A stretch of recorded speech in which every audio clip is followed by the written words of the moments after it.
Hey everyone, welcome back to TSL. I'm Lorien McKenna, and today I'm talking to one of my favorite authors in the romance space, Jennifer L. Armentrout. Jennifer is a novelist from West Virginia who has written over 77 books. Jennifer's books include the Titan series, the Covenant series, the Wicked series, the Lux series, the Harbingers trilogy, the Dark Element series, and perhaps her two most successful series, Flesh and Fire and Blood and Ash. She has been nominated and received numerous awards, including the 2020 Goodreads Choice Award for From Blood and Ash. Jennifer is the owner of Apolycon and the Origin event, the successful annual events that features over 100 best-selling authors in the young adult, new adult, and adult fiction, panels, parties, and more. She is also the proud owner of a bookstore in West Virginia, Miss Willa's, named after her character Willa Collins from the Blood and Ash series.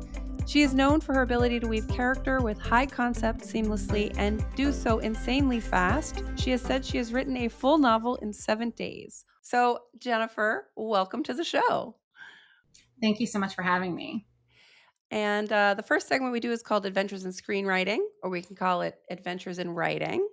And we talk about our weeks. So my week this week is a week of realizing that I am halfway through almost all of my projects and that I should probably pick one and finish, right? I've got a memoir, I've got a book, I've got a short story, I've got a feature screenplay and 2 pilots. And then I'm like, you know what I'm going to do? I'm going to start a new pilot.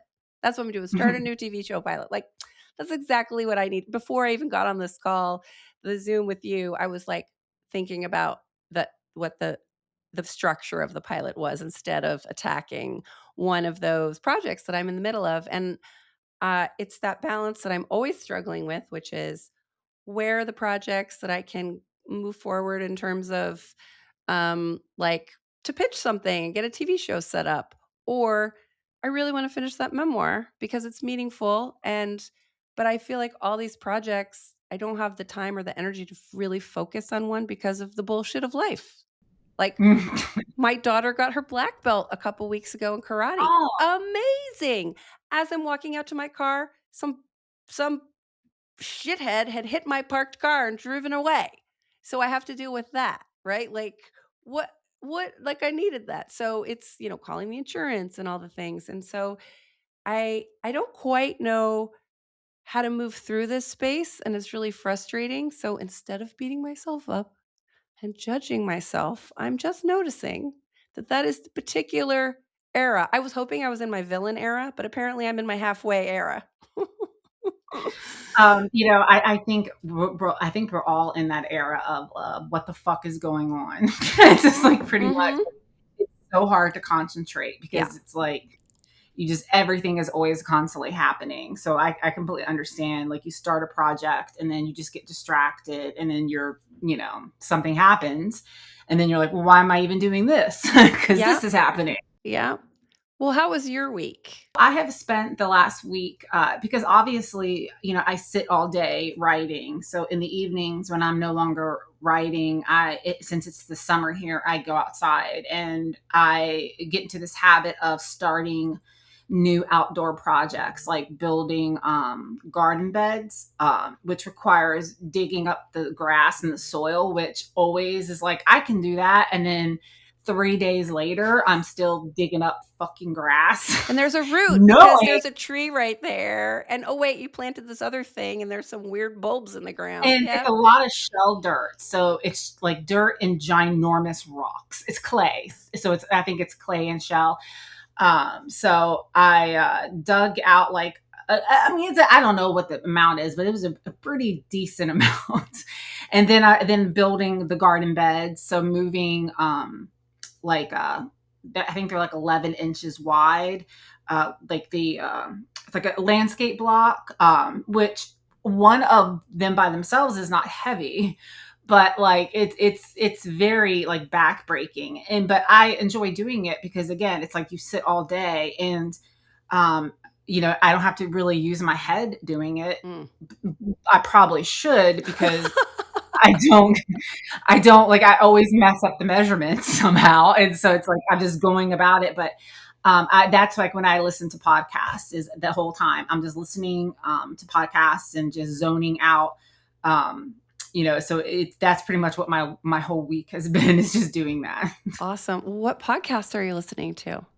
I listen to, which people are gonna be like, why? But I listen to a lot of political podcasts, mainly because with working all day, it's like having to, like, I want to know what's going on.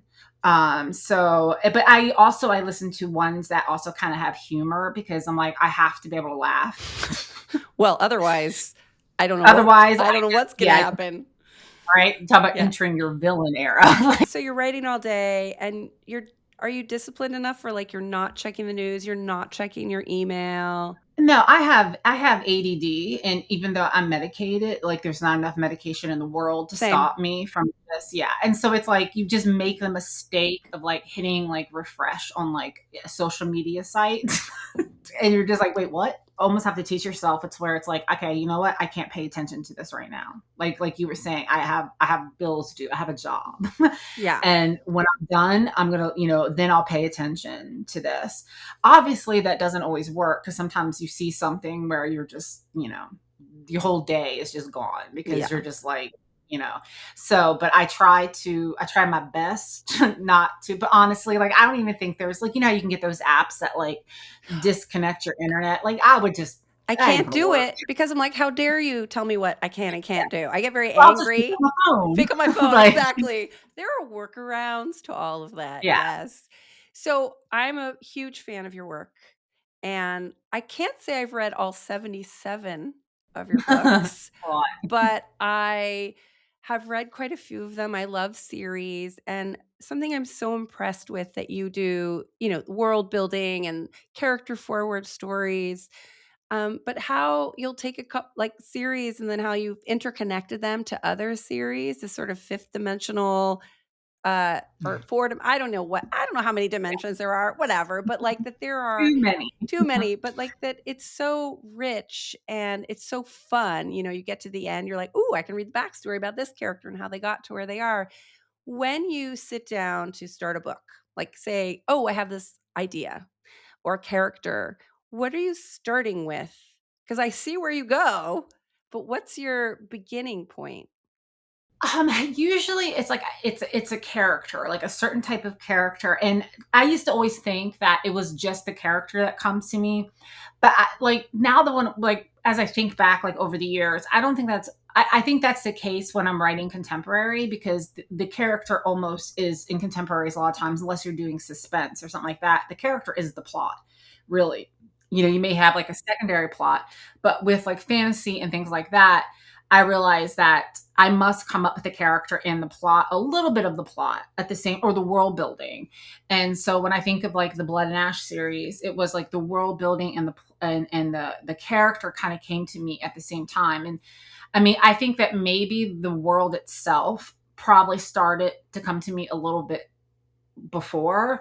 But I do feel like for me, they do happen at the same time. Like, once I really start to think about it, like when I know I'm going to do this book, and then it's like they kind, because I feel like they feed off one another, the characters and the world in which they're interacting on. So, So you have a world start to come to you. What is your process? Are you writing notes? Are you drawing pictures? Like what is because I know for me as I write for the stage and screen and I'm just getting into writing a book.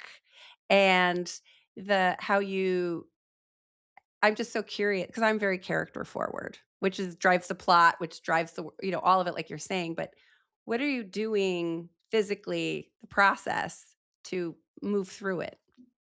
well, again, like when it's like a contemporary, I feel like I just kind of like freeball it, like, like that, like, because it's So you like, just that's like the thing. start writing. Yeah. Yeah, and it's like I have a general idea what the story is going to be about, like what the conflicts are. I feel like that doesn't take me a lot of, okay, you need to sit down and think about this, like, type of situation. So when it's like a fantasy or even like a suspense or thriller, like thrillers, it's like you really can't do that in a thriller. Like, it has to be, or if you do, I feel like a reader can tell that you were just like winging it. But like I kind of write like, usually it's like the first book, I write like a little mini synopsis, like not anything that is coherent really. and it will be a lot of gaps in the synopsis. So like, Yeah. like, how did you get from point A to D? It's like, don't worry about that. I'll figure it out. So, like, what's an example of that? Like, I have this character and she's living in this sort of sheltered life, and then she is challenged, her belief system is challenged, but you're getting into specifics, right? So yeah, so when I think of the Blood and Ash series, I think what I did first was I kind of did like a little like description of the world, like, and that changed, of course, as I started writing. Some of the stuff changed, but what the background was and what was going on, like who were the ascendant, for example, and the gods, and then certain locations. And then that's when I started like incorporating the characters and how I wanted them to move within this world. But with fantasy, I kind of have to get my head wrapped around that world first. So I would write like little, like again, like really generic synopsis. I'm not someone who's able to do like an outline. I wish I could. I am jealous of the people who can do that. I always say I get performance anxiety because I'm like, I can't think of all this sitting down right now. Like, and so I try to get out like what I know is important, which is basically, where the world is at once that the character is introduced in, and really understanding that. So it's a lot of kind of just again like writing like a little like a couple paragraphs really, and then I at that point, like I know like enough about the character, and what I usually do is I'll start writing the first chapter and seeing like, okay, do I know enough of this world myself yet to be able to go? But when I would say with the first book, it wasn't a lot of planning. Now that's not entirely true because I had the idea from like 2000, I think 16 to 2019 before I wrote it. And was tinkering with it in the back of my head that whole time. But once the first book, I feel like it didn't require a lot of in-depth planning. Um, but once you get further into the series, it's a lot heavier because you're also now having to remember all the shit you wrote, and why did I write that? Like, making sure you're not like working yourself into a plot hole or a plot corner, basically. So Right, and then you have this whole other series that takes place before, eons before. I don't know I forget what the time, like, how yeah, I many. never actually clarified the timeline, and readers ask so much, and that's why I was like, no, yeah, I'm like, no, because I know I'm going to say the time, and I am not going to People are remember gonna do that, the or it's math. going to conflict with something I said. And so yeah, they always are asking that, and I've never So confirmed some amount the of time. generations in the past, right? And then you're connecting it, and, how like, have you made notes about how you're connecting it? Is there I always imagine, like, a big chart or something like Well, there that. is, what I have is a compendium basically, or a Bible that the editors started creating because you're not the only person that has to remember this. Your editors do. And so they had started, I think, probably by book two. I mean, book one, they had a really generic one. And then it just grew and grew. And by the time that I got to A Shadow in the Ember, which was the first book in the spinoff, I mean, it was, oh my God. Like, for some reason, I printed it out like I was ever going to open it up. Like, like, you know what I mean? Like, I'm not, why am I doing this? Just wasting paper and Right. ink. But it was like, I mean, it was heavy. It was a thick, I was like, oh my God. Because they go in so depth, like it's broken down to like the kingdoms, the realms, settings, locations, character traits. Like it's like an insane amount of information. And it's because I'm like, again, I'm going to forget stuff like, because Right. there'd be something that I wrote very little, but they kind of maybe flagged it because they're like, hey, this may come back around. And so like when I get stuck sometimes and I don't have time to like really read through chapters, I go to the Bible and try to find it in there, like just to double check something, like because they also do like a chapter by chapter breakdown, but it's only Wow. like a couple sentences that summarizes the chapters. um so yeah, that's what I end up like referring back to heavily is the Bible of the series. And that definitely helps because for some reason I thought it was a good idea to right in the same world, but X amount of time apart. So trying to remember, like, wait a minute, do they know about this yet? Do they know about? And it was like I was like, never again. No one allow me to do this. But then you did it in another series too, right? Where you have, what Well, I do series? spinoffs. Yeah, Yes. Covenant and I want to say Lux, Right, Lux has and Harbinger. Yeah, I've done yeah. that, but it wasn't X amount of years in the past. Like I feel Oh, like that is where it gets you because the world is similar enough that you have to be like there'd be things that had happened in Blood and Ash that the characters in Flesh and Fire would have no idea about.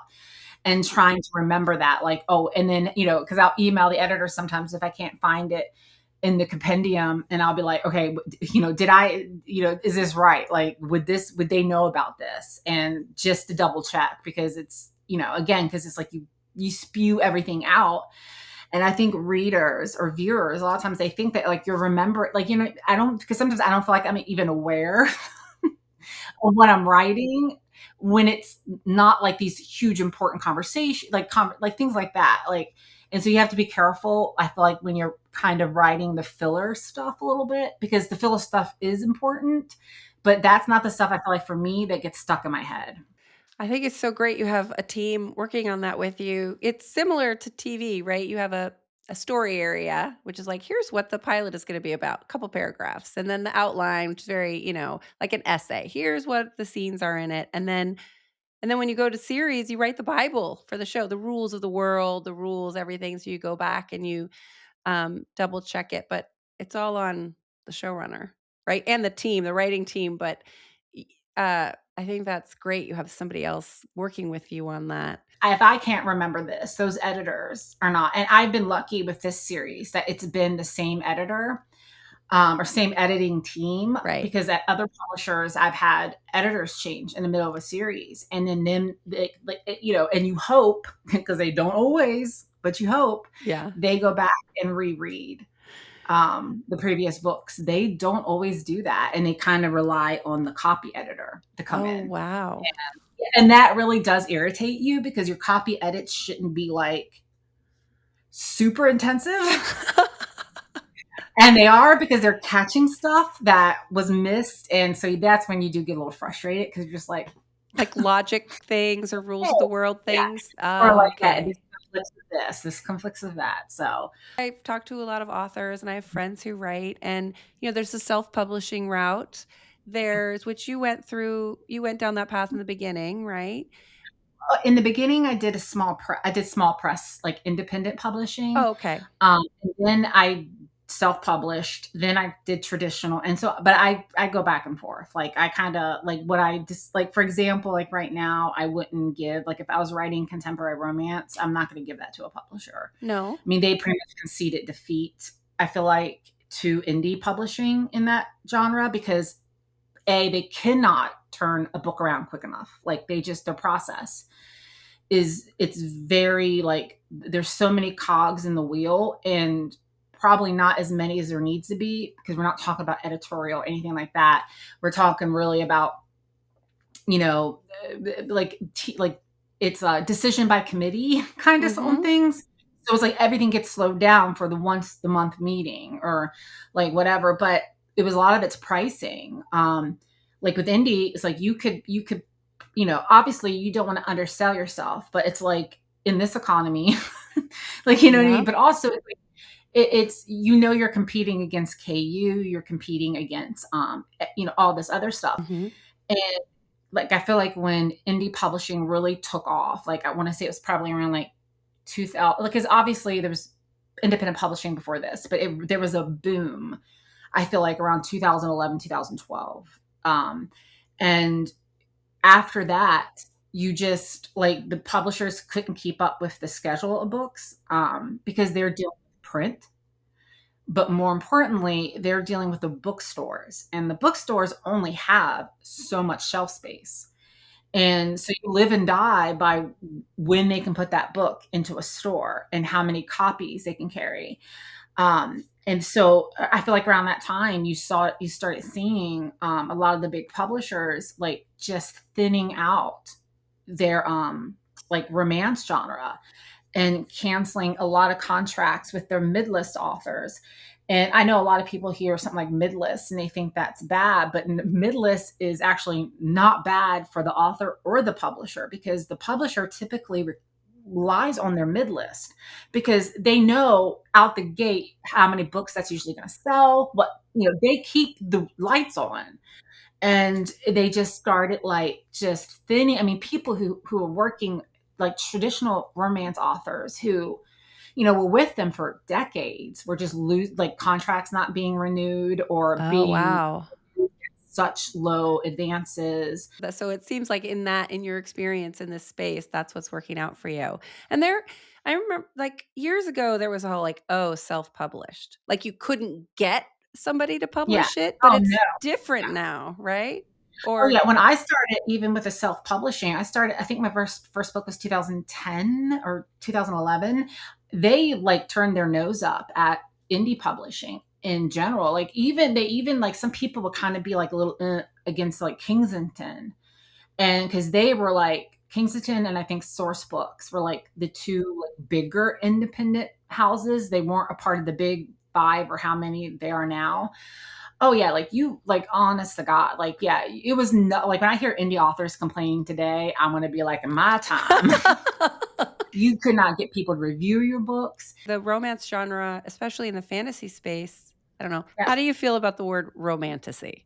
Let's talk about that for a second. I mean, I think I think it's a very catchy word for a genre that has existed underneath romance with a fantasy element. Yeah. Uh-huh. But here's the thing, though, like not that long ago, if you walked into a bookstore, and you still very much to this day, if it's a fantasy romance, it's in the romance section. It's not going to be in that fantasy section. Not always, but in a lot of situations. They just would call it paranormal romance.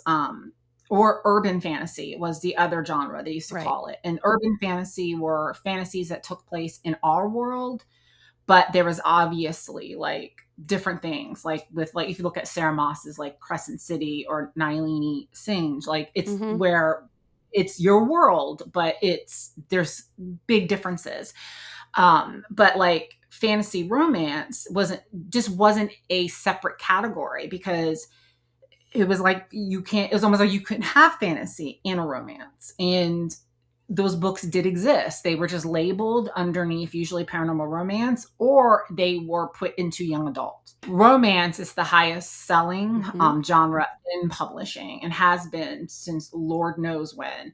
And in fantasy, it's probably, I mean, I don't know for sure, but if I had to wager a guess, it's probably the top selling right now of the romance genre itself. But yeah, I mean, because if you think about fantasy, like even like 15 years ago, it was mostly books. Like it was very male Yep. dominated, and romance did not exist. If it did, it was treated as a consequence in a way, or consequences came out of it. And women were never typically they didn't things did not end well for women. Same thing in features where the female character and the romance B plot exist to further the man's story and to provide complications so that he gets to grow. And Mhm. then sometimes they die, the female character, because they're not needed anymore, or, they just become a symbol of wife, mother, sister. Yeah. So it's cultural. How fun is that? Yeah, I mean, and I think that's why you see such popularity in it, is because it's like you do see the characters taking on positions of power and authority, and if it is like a male female relationship, it's not like it's overshadowing, like they're not in competition, like you know what I mean, like, and they're usually on the same level of playing Mhm. field. And that's just something you really just did not see on a whole in fantasy. And like you said, yeah, it was mostly you were there to kind of propel the guy's arc, but damn guarantee you're not surviving the story 9 times out of 10, No. or again you become that queen. You're surely not driving it in any way, right? That like your goal is like in your the Blood and Ash and the one that takes place But generations ago before, right? It's this powerhouse of a woman who comes into her power, and then the male love interest um is a support, has his own power, and isn't threatened by her at all, even if she does become more powerful in some way. And that is what I really relate to in a lot of your books, is that it's an opportunity for women to see themselves as like, yeah, I'm the badass and I can have romance. I don't have to choose, because so many of us feel like there's a constant, especially as a writer, right? Like, is writing a real career? And I'm a wife and a mother, and where do I prioritize all that stuff? But in your books, it's like, no, you can do it. You just have to find the partner that is like, yeah, I'm not threatened by you at all. Go do your Yeah, and I thing. think yeah, and I think for me personally, for me, it's like I always want to avoid doing the power dynamic reversal, which sometimes is what you often see when it's like a role. It's like you're reversing the dynamic, which is good, but in romance, you can't have a reversal of the power dynamic, because it doesn't matter if it's the guy or the girl or the other girl and the other guy in the relationship. Um, Once somebody holds way more power than the other person. And again, when I say power, it doesn't necessarily mean strength or like special abilities, but they have to be on the same level in one way or the other. And something, so even I have to be careful that I'm just not simply reversing the power dynamic. Because I just feel like that's just like, for me personally, I rather have them on the same playing field. But also, there's going to be times when she is going to be more powerful and times when he is going to be more powerful. Because I feel like that's real. Like, we all have times when we get knocked down. I mean, like, or something happens where we're not the one like in charge, basically, or in control. What do you read? Right now, I haven't like started anything new recently.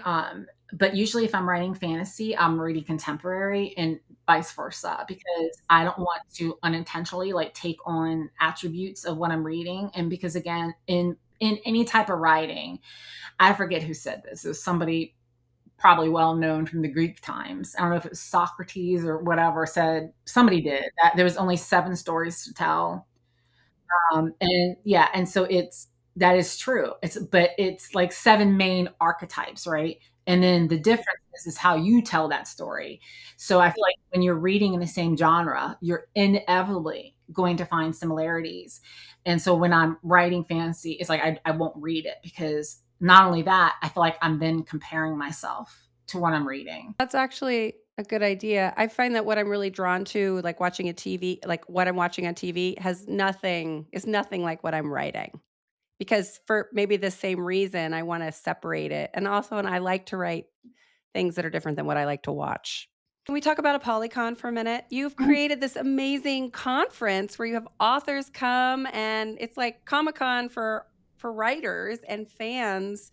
And you created this before, like way back when you're like, I want to do this, to now when it's actually a thing. Um, what was your, like, why were you like, I'm going to do this? There's a gap and I'm going to fill it.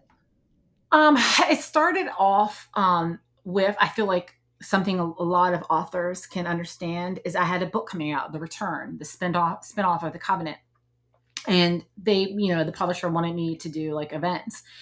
And I don't care who you are as an author, where you're at in your career, you always know you're going to do an in-store book signing and ain't nobody gonna show up. Like, it's inevitable, right?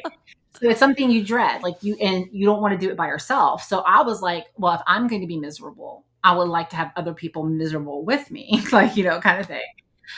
And so one of the bloggers, because back then, before Book Talk and Bookstagram, there were book bloggers, and one of them were like, well, how about we do like an event, like rent out a hotel conference space or ballroom and invite authors. And that's how, because it wasn't originally even like really my idea, other than I wanted to do an event with a couple of my like authors I knew.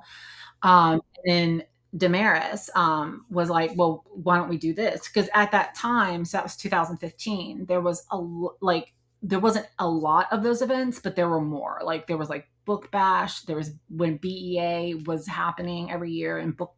Book Con at that time, and RT Book Convention. So there was a lot of them. And so it started as that. It was like a one-day event because I didn't want to do an event by myself. And even now, I still like whenever I have to do them, I enjoy them, but I'm always like, just because it just doesn't matter like who you are. It happens. And you just always like, oh man, like it just, you don't, because also it's like, you worry about the bookstore and like, what they have invested. But, and it grew from there because like I knew that, I wanted, because as the years went by, like a lot of the other book events just started closing shops because like, you do not make money doing these and you spend money doing these events.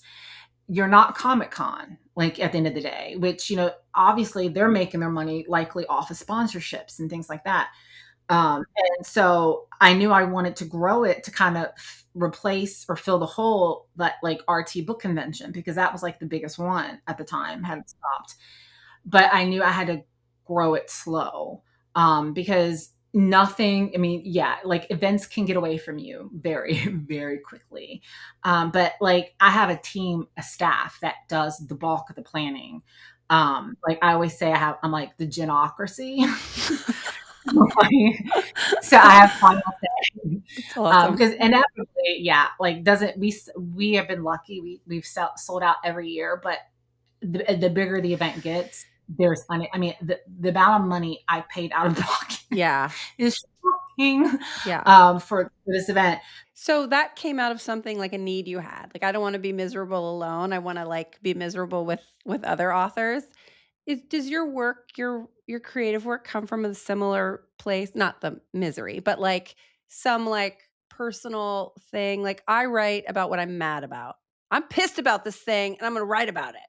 I have a hard time coming at something with, like, love and respect. I get mad and I'm like, "I'm gonna fucking write about that," right? So how do you what's the thing that ignites for you?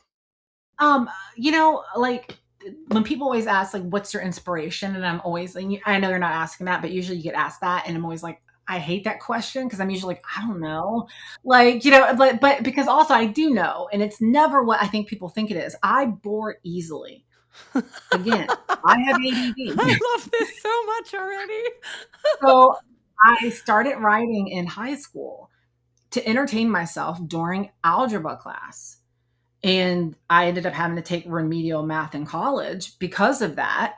For No, those no, who don't no. know it, Same. yeah, And I did yeah. not do well in college in the math class because I was doing other stuff. And so that is something that it entertained me. It kept me focused. I mean, and kept me like entertained. And that's what started it. And, I do often wish I could go back to it, that being just the reason, because I do feel like there was a freedom in that where you're just writing what you want without thinking or having all these other voices now in your head, your agents, your editors, your readers, your own voice. Because, like, I feel like people would think the more books you write, the more confident you get. And I feel like sometimes it's the opposite, because you're also like, now again, you have all these voices in your head that weren't there. And then on the same thing is like you're wanting to make sure that book is not sounding like the 20 you written before that. Yeah. So you get hung up on a lot of stuff that you normally would not get hung up on. So like, yeah, but that's why I started. It was really honestly to entertain myself. Yeah. I worked at Pixar for a very long time, and, it used to be the whole goal was, make stuff that entertained each other, themselves, right? It was all just like, what do we wanna see? What do we like? And it's you have to keep that in order to be, but it's also you have those other things in your head that are real and hard. Anybody ever ask me like, oh, what advice would you give, writers? And that is my advice I always give them, is write what you want to read, because we forget what, especially, and that's not even so much for new writers. Because you forget, because there's a lot of pressure. Even if you're self-publishing, there's the pressure of what's trending, and you may feel that, oh, I need to do this now, because this is what's selling. And if that's what you want to write, that's fine. But if it's not, you're going to kill the love of writing for yourself by forcing yourself. And a lot of people are like, well, how does that happen? It's like sometimes you don't even realize that's what's happening, right? Yeah, it becomes more work than the art, right? The passion, the joy, because you gotta have a little bit of that right up front. A little bit of this is fun in order to make it the worthwhile in the end. I have a couple of questions I wanna ask you that we ask every guest, but before that, I wanna talk about fan theories and fan fiction. I love when fan theories come out because I'm always like, that's way more complicated than anything the author has put together so far. Like it's so like intense. There are readers 100% who know more about my books than I do. 100%. Because they read between the lines, and sometimes there is context between those lines. Sometimes there's absolutely nothing between those lines other than what is written on that page. Right. But yeah, I mean, sometimes you can't escape seeing like reader theories, but I've learned not to look at them because I don't want to be like, oh shit, that's what I'm doing. They figured it out. Or B, it's like I read it and I'm like, oh man, that was a good idea. Like, yeah, I'm always just blown away by like the thought that goes into that. So we ask all our guests the same questions at the end. What brings you the most joy when it comes to writing?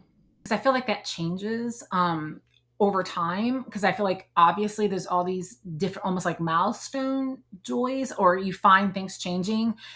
I think for me, it's like whenever you talk to a reader and they talk about like some of the things they're going through at that time, and your book helped them get through that. Because I do think we forget how important being able to escape is, especially in this day and age where it's like the world is constantly on fire.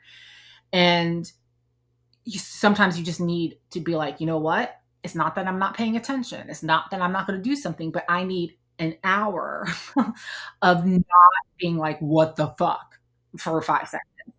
And I think we forget as authors or creators how important that is. And it reminds you when you do have readers coming up and being like, this is what was happening.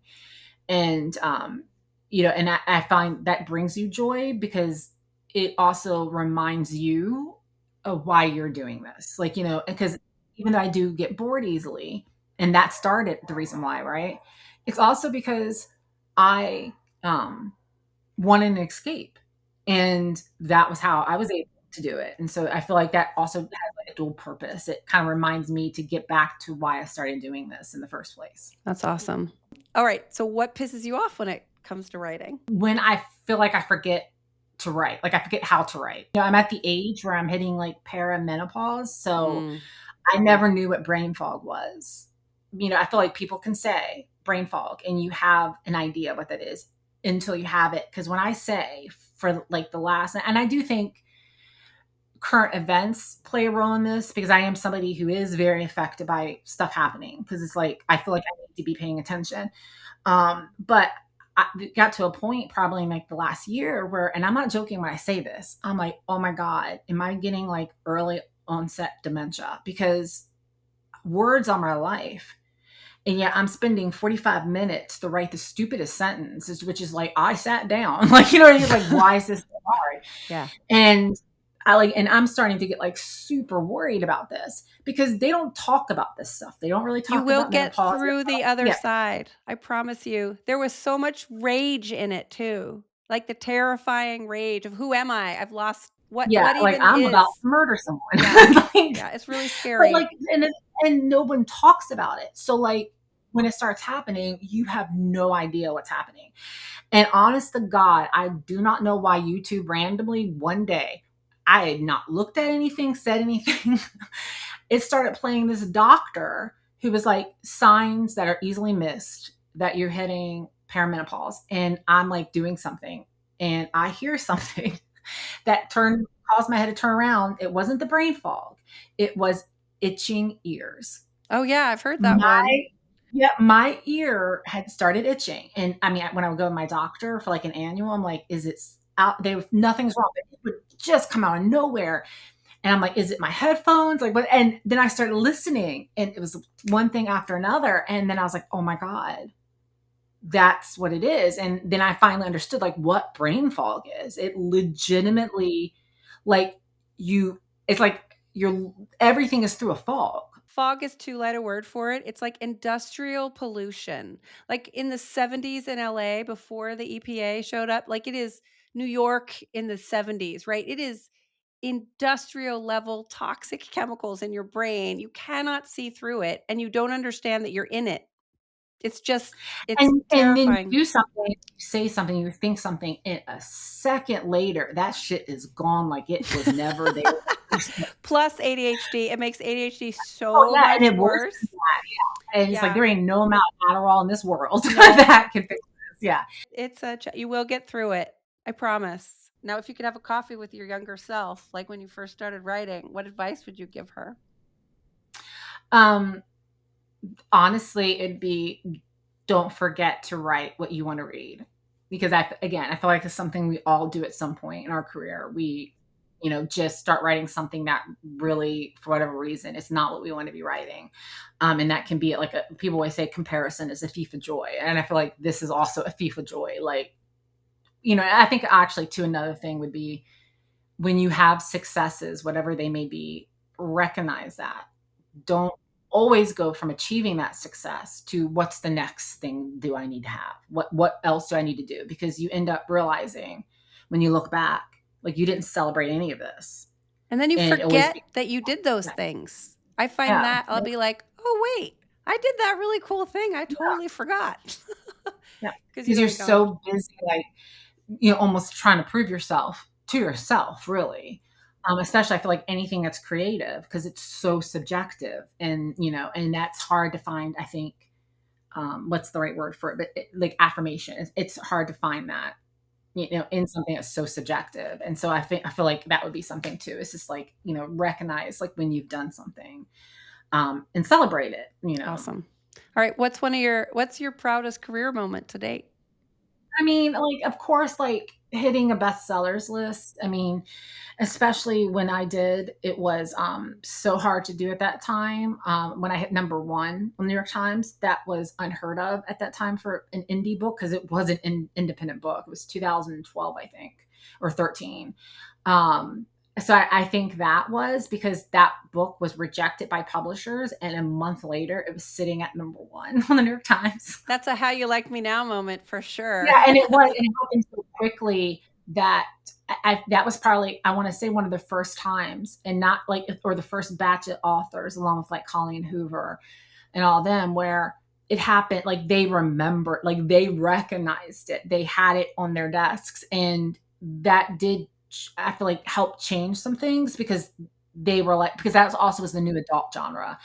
And at that time, it was like they didn't know what to call it. And I feel like that would be like one of the things where it's like, yeah, because it also was like, ha, fuck you. How you like me now? It's going back to your high school reunion and was like, Right? yeah, yeah.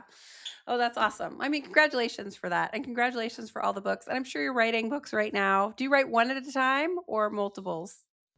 Yeah, I don't know how people do that. I don't know how they write multiples. I mean, maybe scripts are different, but I feel like I don't, like, for a book, I would just be so confused. Yeah, I wish I had the luxury of just one, but because I have to have so many things going because I never know. I never know. But I Like, would what? like to be able to just go away and finish this and then go away and finish that. But it's all very much go away, which I don't have the luxury Yeah. of doing.